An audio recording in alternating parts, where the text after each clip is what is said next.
ಕುಮಾರಸ್ವಾಮಿ ಅವರು ಕೈ ಜೋಡಿಸ್ತಾ ಇದ್ದಾರೆ, ನಿಜವಾಗ್ಲೂ ನಿಮ್ಗೆ ನ್ಯಾಯ ಸಿಕ್ಕುತ್ತಾ? ನಮ್ಗೆ ನ್ಯಾಯ ಸಿಗುತ್ತೆ.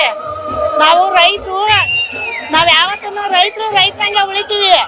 ನಾವು ರಿಯಲ್ ಎಕ್ಸೈಟ್ ಕೊಟ್ಬಿಟ್ಟು ನಾವು ಜೀವನ ಮಾಡಕ್ ಆಗಲ್ಲ. ನಮ್ ನ್ಯಾಯ ಸಿಗ್ಲಿ ಅಂತಾನೆ ನಿಖಿಲ್ ಕುಮಾರಣ್ಣವರು ನಮ್ ಕಡೆ ಕೈ ಜೋಡಿಸ್ತಾವ್ರೆ.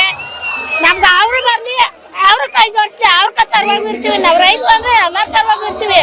ನಮ್ ರೈತರನ್ನ ಸರ್ಕಾರ ಮಾತ್ರ ಮೋಸ ಮಾಡೋದ್ ಬೇಕಾಗಿಲ್ಲ. ರೈತರು ರೈತರಂಗೆ ಬಿಟ್ಟಿರ್ಬೇಕು. ಅವ್ರು ಹೇಳ್ತಾವ್ರೆ ಡಿಕೆ ಅವರು, ಇದು 3 ಕೋಟಿ ಕೊಡ್ತೀವಿ, ಕೊಟ್ಬಿಡ್ರಿ, ಒಳ್ಳೆ ಬೆಂಬಲ ಕೊಡ್ತಾ ಇದೀವಿ ಅಂತ ಹೇಳ್ತಾವ್ರಲ್ಲ. ನಾವು ದುಡ್ಡು ತಗೊಂಡು ಏನ್ ಮಾಡೋಣ? ನಮ್ಗೆ ನಾವು ದುಡ್ಡು ತಿನ್ನಕಾಯ್ತದೆ. ಭೂಮಿಯವರು ಇದ್ರ ಅನ್ನ ಮಾಡ್ಕೊಂಡು, ಅಕ್ಕಿ ತಕೊಂಡು ಅನ್ನ ಮಾಡ್ಕೊಂಡು ಉಣ್ಬೋದು. ರಾಗಿ ಬೆಳ್ಕೊಂಡು ನಾವು ದುಡ್ಡು ತಕೊಂಡು ನಾವು ತಿನ್ನಕಾಯ್ತದ? ಎಷ್ಟು ದಿನ ಇರ್ತದೆ ದುಡ್ಡು? ನಮ್ಗೆ ದುಡ್ಡು ಬೇಕಾಗಿಲ್ಲ. ನಮ್ಗೆ ರೈತರಾಗೆ ಉಳಿದಿರ್ತೀವಿ. ಅಷ್ಟು ಬಿಟ್ರೆ ಯಾವ್ದು ಬೇಕಾಗಿಲ್ಲ.